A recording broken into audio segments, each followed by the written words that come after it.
boy, I've forgotten how much work it actually is to start a company. It's a lot of work. And you've got to do everything. You've got to come up with a name. You've got to come up with a logo. In addition to designing the product, you've got to figure out what to design. You've got to figure out how you're going to get it to the marketplace. You've got to do a part number system. You've got to go get bank accounts. You've got to set up charts, general ledgers, get a management information system, get a little kitchen set up, get a coffee maker, all this stuff. So the first thing I've learned about really successful business people is that they can identify their skills, their interests, and what they're really good at. And they've generally pursued a business along that path. So it's no good if you have no software coding experience to go out and say you're going to start a software company. Yes, you can hire people, but the fundamental principles are it's not necessarily one of your strengths in software building, and you're probably going to run into a lot of challenges. People like Mark Zuckerberg and founders who have gone on to build incredibly successful tech companies, they themselves started off with some kind of interest or passion about coding or the thing that they were developing. And sometimes people come to me and say, I want to start a company. And I say, why? They say, oh, I want to make lots of money. I say, forget it. That's not a good enough reason. Most people that have started companies because they want to make lots of money, I haven't seen very many of those succeed. The ones that succeed are people that come, sometimes they don't even want to start a company, they just have an idea that they want to get out, expressed out into the world. And oftentimes they have to start a company because nobody else will listen to them.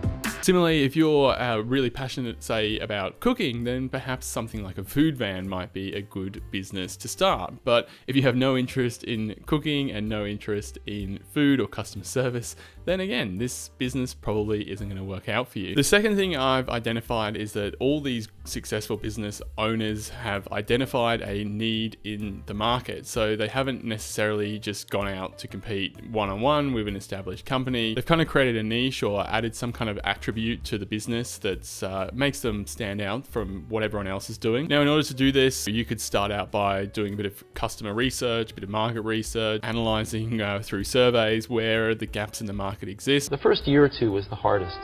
And there was no personal computer in 1975. It's very hard to believe. Well, that's why we made one.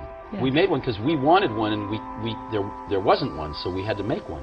And likewise, with starting, say, a software company, a lot of the really successful startups are able to identify some kind of gap in the market that their software could fulfill. A lot of these people have experience in working, say, in the investment management industry. They identify a gap in the reporting arrangements, go out and build some software and sell it back. So this kind of gap in the market, identifying a gap in the market, is a trait that I see among a lot of really successful businesses that I've worked with. And that brings me to my third point, which is understanding your customer. Now, this is sort of similar to the gap in the market idea, but it's actually understanding how your customer will work or interact with your business. So, if you're an ice cream shop, your customer is perhaps just walking by on a nice sunny day and walks in to purchase an ice cream. If you're developing some software or a software package, that's going to be more of a business-to-business relationship. Likewise, if you're in the wholesale or retail categories, there's going to be all sorts of different customers. So identifying who your customer is going to be and where you fit into that market is another trait that I've identified among successful business owners. Fourthly, a lot of the business owners that I've worked with really understand their competition. They understand it inside and out. There needs to be someone who is sort of the keeper and reiterator of the vision. Because there's just a ton of work to do. And a lot of times, when you have to walk 1,000 miles and you take the first step, it looks like a long ways. And it really helps if there's someone there saying, well, we're one step closer. The goal definitely exists. It's not just a mirage out there. So in 1,001 little and sometimes larger ways, the vision needs to be reiterated.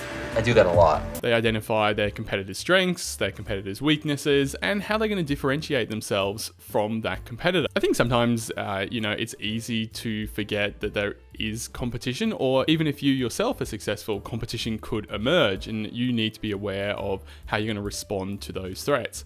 A lot of people don't necessarily give a lot of thought to this and get caught up in the idea of starting a business or the idea of how easy it's going to be, when in reality, business is extremely competitive, and you need to have an idea about how you're going to stand out and how you're also going to respond to any threats that might emerge along the way. And the final thing I picked up from all these CEOs is they have a great sense of financial literacy. They understood how much it was going to cost to build their business. They understood how much it would take. What do you say to that? action. A lot of the time, again, we get caught up in the idea of starting a business and the hype and the hustle culture, and we don't give a lot of thought to how much it is going to cost in reality. And again, the lower the barriers to entry, the more competition that's likely going to be in that market, and the harder it's going to be to differentiate yourself from your competitors. A lot of businesses can be started with minimal resources, but also a lot of other businesses take a lot of money to get off the ground. For example, software engineering is very expensive unless you can do it yourself. So you need to have a really clear understanding of what it's going to cost to start and then run your business into the future, as well as things like, do you need to rent a premises? Do you need manufacturing equipment? So how has all of this helped me on my business journey? Well, I've gone in with my eyes open to the realities of starting a business. I know it's not going to be easy, and I know there's a lot of competition already out there. For you at home, you might be asking, what kind of business should I start? And I guess that you can use this information and distill it into, well, that's going to depend on your skills, your interests, your target audience, the competition, as well as your own financial resources. You can take the time to conduct some thorough market research as well as customer research, and ultimately boil down all these factors into making a decision about what kind of business you want to start. Anyway, I hope this has been useful. It's a talking head video, so thanks for sticking along. If you enjoyed the content, please hit like and subscribe. Otherwise, I'll see you next time. Some insights and some fundamentally different experiences which I thought might be very beneficial to their lives because of this germ of an idea a few years ago. And that's an incredible feeling. To know that you had something to do with it, A, and B, to know it can be done. To know that you can plant something in the world and it'll grow and change the world ever so slightly.